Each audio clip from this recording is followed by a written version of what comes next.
Hi hello എല്ലാവർക്കും ചെമ്പനീർ പൂവ് എന്ന സീരിയലിൻ്റെ റിവ്യൂവിലേക്ക് സ്വാഗതം. അങ്ങനെ ഇന്നത്തെ വീഡിയോ വരാൻ ഒത്തിരി സമയം താമസിച്ചു എന്ന് എനിക്കറിയാം. എന്താണെന്ന് വെച്ചാൽ നല്ല ആരോഗ്യ പ്രശ്നങ്ങളുണ്ടായിരുന്നു, ചുമ പോലെയുള്ള പ്രശ്നങ്ങളുണ്ടായിരുന്നു. അതുകൊണ്ടാണ് റിവ്യൂ വരാൻ താമസിച്ചത്. അപ്പോൾ എന്ത് തന്നെയാണെങ്കിലും നമുക്കിതൊന്ന് ചെറുതായിട്ടൊന്ന് പറഞ്ഞു പോവാം. അപ്പോൾ ആരെങ്കിലും നമ്മുടെ ചാനൽ സബ്സ്ക്രൈബ് ചെയ്യാതെ ഉണ്ടെങ്കിൽ ഒന്ന് ചെയ്തേക്കണേ. അപ്പോൾ നമുക്ക് നേരെ റിവ്യൂവിലേക്ക് പോവാം കേട്ടോ. അങ്ങനെ നമ്മുടെ പാറു അമ്മ ഫുഡ് വിളമ്പി വയ്ക്കുകയാണ്, മേശപ്പുറത്ത് ഭക്ഷണമൊക്കെ എടുത്ത് വയ്ക്കുകയാണ്. അപ്പോൾ ആ സമയത്തിന് സച്ചി ആണെങ്കിലുണ്ടല്ലോ ഓടി വന്നിട്ട് ഇങ്ങനെ കസേരയിൽ കയറി ചാടി പറിച്ചങ്ങ് ഇരിക്കുകയാണ്. അപ്പോൾ നമ്മുടെ അച്ചമ്മ ചോദിക്കണേ, എന്തിനാ ഇങ്ങനെ ഇടന്ന് ഓടുന്നത്? അല്ല അച്ചമ്മ, എൻ്റെ സീറ്റ് പിടിക്കാൻ, അല്ലെങ്കിൽ ഇതേ ഇവള് വന്നിരിക്കും എന്നിങ്ങനെ പറയുകയാണ്. അങ്ങനെ രേവതി വന്നിട്ട് അച്ചമ്മയോട് പറയണേ, അച്ചമ്മ ഇരിക്കുക, ഞാൻ എടുത്ത് തരാം ഭക്ഷണം എന്നിങ്ങനെ പറയുമ്പോൾ അച്ചമ്മ പറയണേ, വേണ്ട മോളെ നീ ഇരിക്കുക, നിങ്ങൾ കഴിച്ചതിന് ശേഷം ഞാൻ പിന്നെ കഴിക്കാമെന്ന് പറയണം. അപ്പോൾ രേവതി പറയണേ, അത് വേണ്ട അച്ചമ്മ എന്ന് പറയുമ്പോൾ അച്ഛൻ പറയണേ, ഇരിക്കടി അവിടെ, പറഞ്ഞ കേക്ക് എന്നിങ്ങനെ പറയുകയാണ്. അങ്ങനെ രേവതി ഇരിക്കുകയാണ്. നിങ്ങളെ അങ്ങനെ ഇരുന്നാൽ പോരാ, രണ്ടുപേരും പരസ്പരം അങ്ങോട്ടും ഇങ്ങോട്ടും വിളമ്പി കഴിക്കുക എന്നിങ്ങനെ പറയുകയാണ്. അങ്ങനെ ഇങ്ങനെ സച്ചി രേവതിക്ക് വിളമ്പി കൊടുക്കുകയാണ്, രേവതി സച്ചിക്ക് എടുത്ത് കൊടുക്കുകയാണ് ഭക്ഷണം. അപ്പോൾ സച്ചി ചോദിക്കുകയാണ്, അച്ചമ്മേ എന്താടാ അച്ചമ്മ ഇവിടെ മഴുകുണ്ടോ അച്ചമ്മ? മഴുക് എന്തിനാ നിനക്കിപ്പോൾ മഴുക്? അല്ല, കുറച്ച് കഴിഞ്ഞിട്ടേ ഭക്ഷണമൊക്കെ കഴിച്ച് എണീച്ചതിന് ശേഷമേ ഇവിടെ മുറ്റത്ത് നിൽക്കുന്ന ആ മുരിങ്ങ മരം അങ്ങ് മുറിച്ച് കളയാനാ. മുരിങ്ങ മരം എന്തിനാടാ മുറിച്ച് കളയുന്നത്? അതെന്തിനാന്നോ, ഇത് കുറച്ച് ഓവറാവുന്നുണ്ട് അച്ചമ്മേ. മുരിങ്ങക്ക അവിയൽ, മുരിങ്ങയില തോരൻ, മുരിങ്ങപ്പൂ കറി, ഇതെന്താ അച്ചമ്മ ഈ മുരിങ്ങ കൊണ്ട് ഒരു എന്താ പറയുന്നത്, മുരിങ്ങ മാത്രമേ ഇവിടെ ഉള്ളോ കറി വയ്ക്കാനായിട്ട്? ആ മുരിങ്ങ മരം മുറ്റത്തുള്ളത് കൊണ്ടല്ലേ എന്നും ഇത് തന്നെ വെക്കുന്നത്, അതങ്ങ് വെട്ടിക്കളഞ്ഞാൽ പിന്നെ ആ ഒരു കുഴപ്പമില്ലല്ലോ എന്നിങ്ങനെ പറയുകയാണ്. അപ്പോൾ അച്ചമ്മ പറയുകയാണ്, എടാ ഒരു മരം നമ്മൾ വെട്ടിക്കളയാൻ വളരെ എളുപ്പമാണ്, അത് വച്ച് പിടിപ്പിച്ചെടുക്കാനുണ്ടല്ലോ അത് ഇത്തിരി പാടാണ്. പിന്നെ മുരിങ്ങ മരം ആകുമ്പോൾ പൂക്കുകയും കായ്ക്കുകയും ഒക്കെ ചെയ്യും. അതുപോലെയാണ് മനുഷ്യരുടെ കാര്യവും. അതെന്തിനാ അച്ചമ്മ ഇപ്പം മനുഷ്യരുടെ കാര്യം പറയുന്നത്? എടാ സച്ചി, മുരിങ്ങ മരം പൂക്കുകയും കായ്ക്കുകയും പോലെ തന്നെ മനുഷ്യരും അതുപോലെ തന്നെയാണ്. കുട്ടികളും കുടുംബവും അങ്ങനെ പോവും. ഇപ്പോൾ രേവതി മോളുടെ കാര്യം തന്നെ എടുക്കാം. അവൾക്ക് ഒരു കുഞ്ഞിനെ മടിയിലിരുത്തി ലാളിക്കണമെന്ന് ആഗ്രഹം ഉണ്ടാവില്ലേ എന്നിങ്ങനെ പറയുകയാണ്. അപ്പോൾ സച്ചി പറയണ, അതൊക്കെ എന്തിനാ അച്ചമ്മ എന്നോട് പറയുന്നത്? അച്ചമ്മേ, അപ്പോൾ ഈ സന്യാസിമാരൊക്കെ കുടുംബജീവിതം നയിക്കുന്നില്ലല്ലോ, എന്നിട്ട് അവർക്ക് എന്തെങ്കിലും സംഭവിക്കുന്നുണ്ടോ എന്നിങ്ങനെ പറയുകയാണ്. അപ്പോൾ അച്ചമ്മ പറയണേ, എടാ സന്യാസിമാരതിന് വിവാഹ ജീവിതം നയിക്കുന്നില്ലല്ലോ, വിവാഹം കഴിക്കുന്നില്ലല്ലോ അവർ. വിവാഹം കഴിക്കാതെ സന്യാസിയാവുന്നതിന് ഒരു തെറ്റുമില്ല, എന്നാൽ വിവാഹം കഴിച്ചിട്ട് സന്യാസിയായിട്ട് ജീവിക്കുന്നത് തെറ്റാണ്. നീ അവളുടെ കണ്ണിലേക്കൊന്ന് നോക്കിക്കേ എന്നിങ്ങനെ പറയുകയാണ്. അപ്പോൾ സച്ചി അങ്ങോട്ട് നോക്കുമ്പോൾ രേവതിക്ക് നാണം വരികയാണ്. അപ്പോൾ അച്ചമ്മ പറയണേ, കണ്ടില്ലേ, അവൾക്ക് കുഞ്ഞുങ്ങളും കുടുംബവും ഒക്കെ വേണമെന്ന് നല്ല ആഗ്രഹമുണ്ട്, പക്ഷേ നീ ഇത് ശരിയല്ല കേട്ടോ എന്ന് പറയണം. അപ്പോൾ സച്ചി പറയണം, അവൾക്ക് ആഗ്രഹം കാണും, പക്ഷേ ഞാനേ ഇവളെ ഇങ്ങനെ ആഗ്രഹിച്ച് കിട്ടിയൊന്നുമല്ല, ഇവളെൻ്റെ തലയിലായതല്ലേ എന്നിങ്ങനെ പറയുമ്പോൾ രേവതി വിരൽ ചൂണ്ടിയിട്ട് പറയണതേ, ഞാൻ നിങ്ങളോട് പലപ്പോഴും പറഞ്ഞു മേലെ ഇങ്ങനെയുള്ള വാക്ക് പറഞ്ഞു പോകരുതെന്ന് എന്ന് രേവതി പറയുകയാണ്. ദേഷ്യപ്പെടുക കേട്ടോ രേവതി. അപ്പോൾ അച്ഛമ്മ ഇങ്ങനെ സച്ചിയുടെ ചെവി ഇങ്ങനെ പിടിച്ച് കീഴ്ക്ക് ഞെവിടി അങ്ങ് എടുക്കുകയാണ്. അപ്പോൾ സച്ചിയോട് ആ ഊന്നും പറഞ്ഞൊക്കെ നിലവിളിക്കുന്നുണ്ട്. അപ്പോൾ അച്ഛമ്മ പറയണം, ഇനി മേലെ ഇങ്ങനെയുള്ളൊരു വാക്ക് പറയും, നിന്നെ ഞാൻ ശരിയാക്കി കളയും എന്നിങ്ങനെ പറയുകയാണ്. അതിനുശേഷം അച്ഛമ്മ പറയണം, എടാ സച്ചി, ഇനി മേലെ നീ രേവതി മോളുടെ ശരീരത്തെ തൊട്ടു പോകരുത് എന്ന് പറയുകയാണ്. അപ്പോൾ സച്ചി ചോദിക്കണം, അച്ഛമ്മയല്ലേ പറഞ്ഞത് ഇന്ന് രാത്രി ശാന്തി മുഹൂർത്തം വേണമെന്ന്, ശരീരത്തെ തൊട്ടില്ലെങ്കിൽ പിന്നെ എങ്ങനെയാണ് അത് നടക്കുക എന്നിങ്ങനെ ചോദിക്കുകയാണ് സച്ചി. അപ്പോൾ അച്ഛമ്മ പറയണേ, എടാ നിൻ്റെ കളിയൊക്കെ നീ അങ്ങ് നിർത്തിക്കോ സച്ചി, നീ എൻ്റെ കയ്യിൽ നിന്ന് നല്ലത് മേടിക്കും കേട്ടോ. നീ അതും ഇതുമൊക്കെ തമ്മിൽ എന്തിനാടാ കൂട്ടിക്കുഴയ്ക്കുന്നത്? അവളുടെ ദേഹം നോവിക്കല്ലെന്നല്ലേ ഞാൻ നിന്നോട് പറഞ്ഞുള്ളൂ എന്നിങ്ങനെ പറയുകയാണ്. അങ്ങനെ അതൊക്കെ കഴിഞ്ഞു. അതിനുശേഷം ഭക്ഷണമൊക്കെ കഴിച്ച് കഴിഞ്ഞിട്ട് അച്ചമ്മ കിടന്നൊന്ന് ഉച്ചമയക്കം മയങ്ങാണ്. നോക്കുമ്പോൾ സച്ചി പതുക്കെ പമ്മി വെളിയിലേക്ക് ഇറങ്ങി വരികയാണ്. എന്നിട്ട് അച്ചമ്മ അറിയാതെ പുറത്തേക്ക് ഇറങ്ങാനായിട്ട് തുടങ്ങുമ്പോൾ അച്ചമ്മ വിളിക്കണേ, എടാ സച്ചി നിൽക്കടാ അവിടെ എന്നിങ്ങനെ പറയുകയാണ്. അങ്ങനെ പെട്ടെന്ന് സച്ചി അവിടെ തന്നെ നിൽക്കുകയാണ്. അപ്പോൾ അച്ചമ്മ ചാടിപ്പറിച്ച് എഴുന്നേറ്റിട്ട് പറയണേ, എവിടെയാടാ നീ പതുങ്ങി പോണത്? അത് അച്ചമ്മ, എൻ്റെ ഫ്രണ്ടില്ലേ, എൻ്റെ ക്ലോസ് ഫ്രണ്ട്, അവൻ വന്നിട്ടുണ്ട് ഗൾഫിൽ നിന്ന്, അപ്പോൾ അവൻ എന്നെ അങ്ങോട്ടേക്ക് വിളിച്ച്, അതുകൊണ്ട് ഞാൻ അങ്ങോട്ടേക്ക് പോവുകയാണ് എന്നിങ്ങനെ പറയുകയാണ്. അപ്പോൾ അച്ചമ്മ പറയണേ, നീ ഇപ്പം എങ്ങോട്ടും പോകണില്ല, മര്യാദയ്ക്ക് ഇവിടെ അടങ്ങി ഒതുങ്ങി നിന്നോ, ഇന്ന് നിൻ്റെ ശാന്തി മുഹൂർത്തമാണെന്ന് നിനക്കറിയില്ലേടാ? അച്ചമ്മ, അത് രാത്രിയല്ലേ, ഞാൻ ഒരു അരമണിക്കൂറിനമ്മച്ച് ഞാനിവിടെ വന്നേക്കാം. അരമണിക്കൂറിനായി മച്ചി നീ എങ്ങും വരണ്ട, നീ പോവുകയും വേണ്ട എന്ന് പറയണം. അപ്പോൾ രേവതി അങ്ങോട്ടേക്ക് വരികയാണ്. അപ്പോൾ ഉടനെ സച്ചി അടവ് മാറ്റുകയാണ്. രേവതിയോട് പറയണം, ദേ രേവതി, എന്നെ ഒന്ന് പോവാൻ സമ്മതിക്കുക രേവതി, ഞാനൊന്ന് പൊയ്ക്കോട്ടെ രേവതി, നീ അച്ചമ്മയോട് ഒന്ന് പറ എന്നിങ്ങനെ പറയാണ്.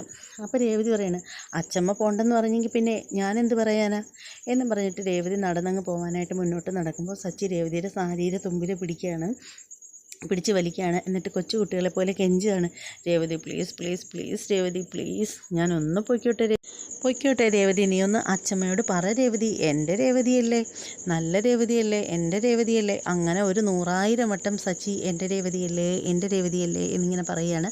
അത് കേൾക്കുമ്പോൾ രേവതിക്ക് ഭയങ്കര സന്തോഷം തോന്നുകയാണ്.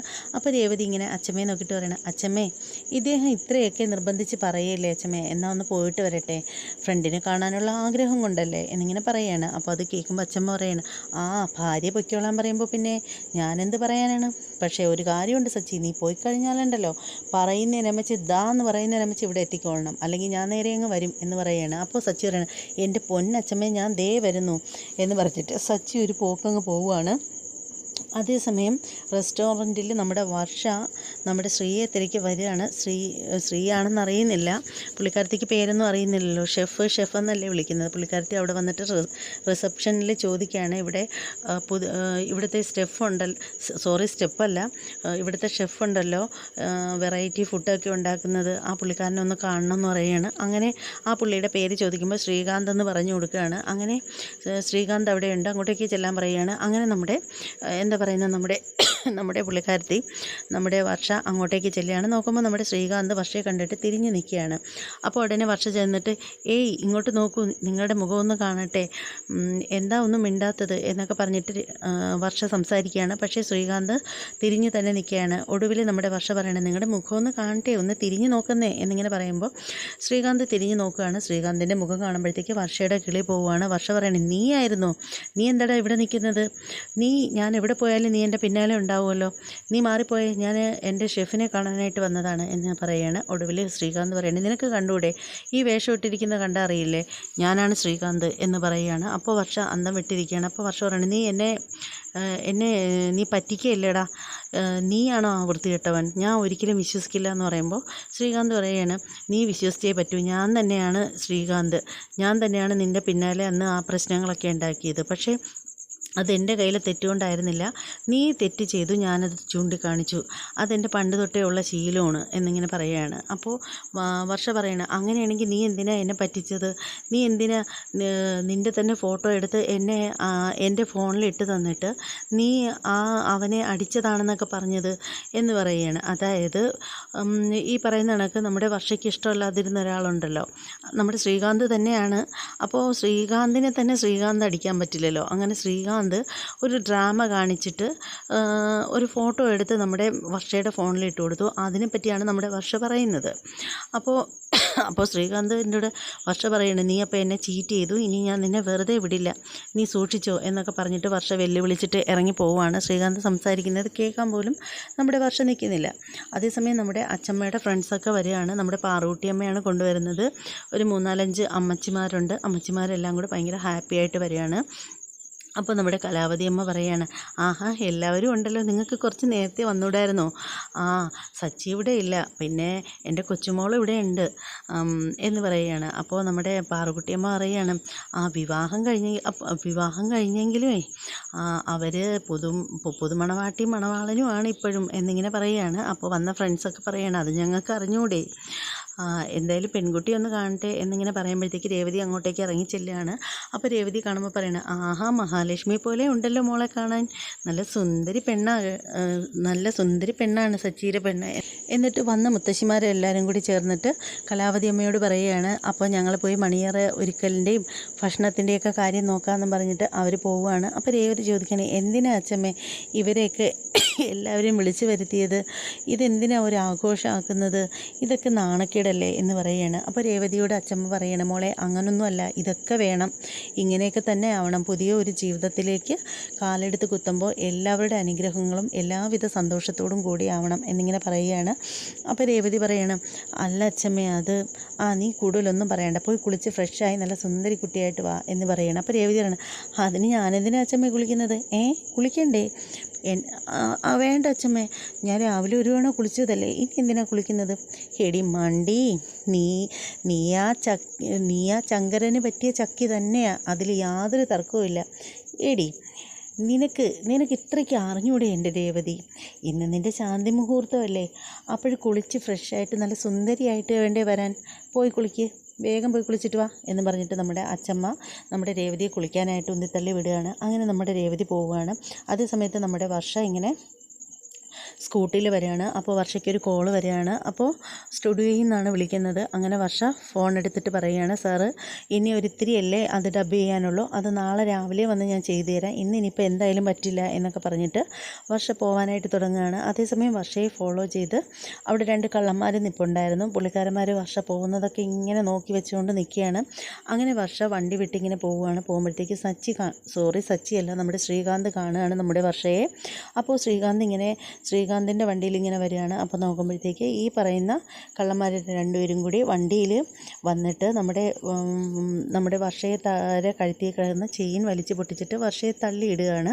അങ്ങനെ വർഷ വണ്ടിയിൽ നിന്ന് വീഴുകയാണ്. അങ്ങനെ ശ്രീകാന്ത് പെട്ടെന്ന് അടുത്തേക്ക് ചെല്ലുകയാണ്, നമ്മുടെ വർഷയുടെ അടുത്തേക്ക് ചെല്ലുകയാണ്. അപ്പോഴേക്കും വർഷ അങ്ങ് ചാടിപ്പറിച്ച് എഴുന്നേൽക്കുന്നുണ്ട്. അപ്പോൾ ശ്രീകാന്ത് അവരുടെ പിന്നാലെ പോവുകയാണ് വണ്ടിയിൽ.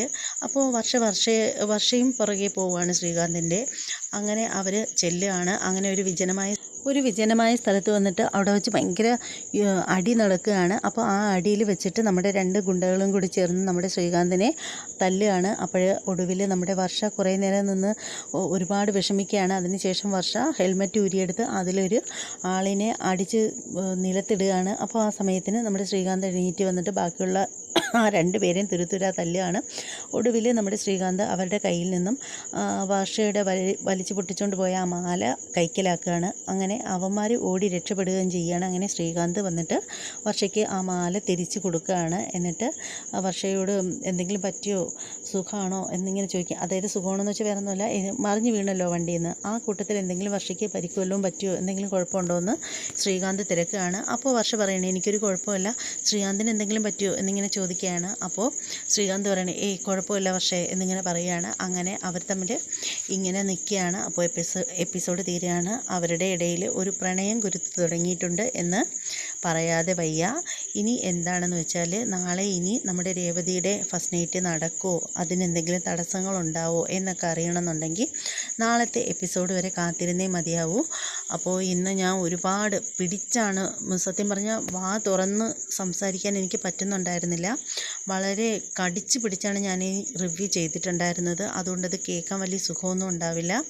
എല്ലാവരും ക്ഷമിക്കുക. എനിക്ക് നല്ല ചുമയുണ്ട്. ഞാൻ രാവിലെയൊന്നും വീഡിയോ ചെയ്യാൻ പറ്റാത്തൊരവസ്ഥയായിരുന്നു ചുമ മൂലം. അതുകൊണ്ടാണ് ഹോസ്പിറ്റലിലൊക്കെ പോയി ഇഞ്ചക്ഷനൊക്കെ എടുത്താണ് ഞാനൊന്ന് ഓക്കെ ആയത്. അപ്പോൾ അതിൻ്റേതായിട്ടുള്ള ഒരുപാട് ബുദ്ധിമുട്ടുകൾ വീഡിയോയിലുണ്ട്. വീഡിയോ ഇഷ്ടമായെങ്കിൽ ലൈക്ക് ചെയ്യുക, അതുപോലെ നിങ്ങളുടെ അഭിപ്രായങ്ങളൊക്കെ കമൻറ്റ് ചെയ്യുക. ഇതുവരെ നമ്മുടെ ചാനൽ ആരെങ്കിലും സബ്സ്ക്രൈബ് ചെയ്തിട്ടില്ലെങ്കിൽ ദയവായി അതുകൂടി ഒന്ന് ചെയ്യുക. ബെല്ലൈക്കൺ കൂടി പ്രസ് ചെയ്തേക്കണം. ഇനി മറ്റൊരു എപ്പിസോഡിൻ്റെ റിവ്യൂമായിട്ട് ഞാൻ വരാം. അതുവരെ എല്ലാവർക്കും ബൈ.